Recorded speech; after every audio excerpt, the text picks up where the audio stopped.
अरे पियावा के पाके मोर जागल किस्मत लईकी मरेली उ तो बड़ी हटे हट।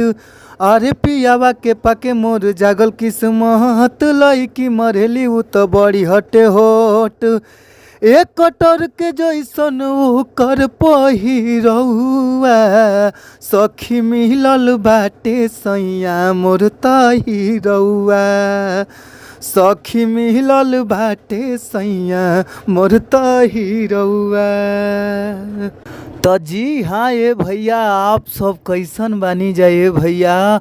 और हमरा पूर्ण विश्वास रहेला, मन में हुल्लास रहेला ये भैया कि आप लोग मस्त होखब जा, खुश होखब जा, स्वस्थ होखब जा, तंदुरुस्त होखब जा। और हम बानी आप सबके भोजपुरी गायक व गीतकार नीतीश सिंह, सबके प्रणाम करतानी हे भैया। आप लोग अपन आशीर्वाद न हमरा ऊपर बनौले रही जाए भैया, काहे से कि रउए सबके आशीर्वाद हमरा ऊपर चाहिए भैया।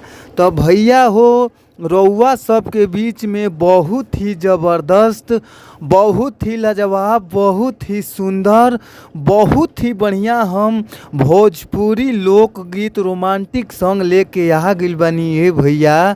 तो भैया हो, पूरा विश्वास रहेला, पूरा विश्वास भी बाटे कि अगर इस सॉन्ग के गाना के रउआ सब अच्छा से म्यूजिक बनवा के, अच्छा से रउआ सब स्टूडियो में गायकी क के रिकॉर्ड क देतानी जाए भैया, तो हमारा पूरा भरोसा बा कि इस सॉन्ग ई गाना आप लोग के बीच में ज़रूर बाजी ए भैया।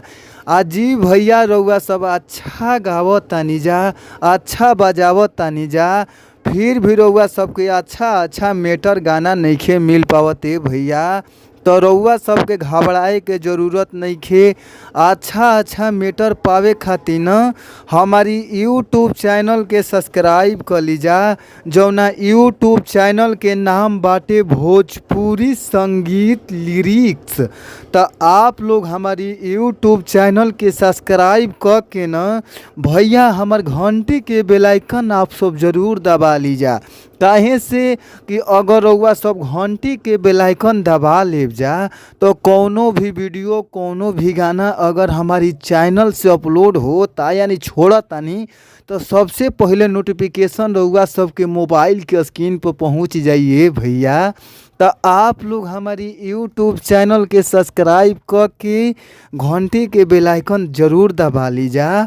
तो आई जा हमने के चलल जाओ अपन मुखड़ा के ओर। मुखड़ा के भाव का बाटे, कौना भाव में कैसे गावे के बाटे ए भैया, आई जा सुनी जा भाव बाटे। अरे पियावा के पाके मोर जागल किस्मत लईकी मरेली उ तो बड़ी हटे हट। अरे पियावा के पाके मोर जागल किस्मत लईकी मरेली उ तो बड़ी हटे हट।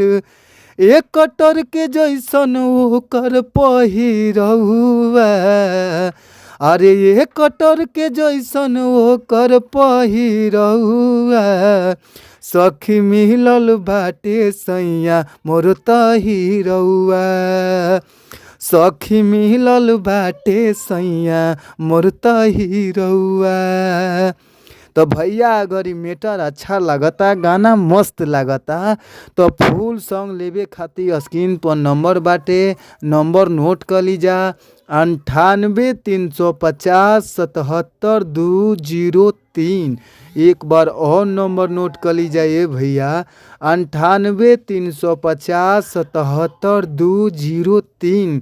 तो आप लोग कॉल करी, कॉल कैला पर बहुत ही कम से कम चार्ज में रउआ सबके सॉन्ग ई गाना मिल जाइए भैया। तो आप लोग कॉल करी जा और फिर मिलल जाई नेक्स्ट वीडियो में, यानी अगला वीडियो में।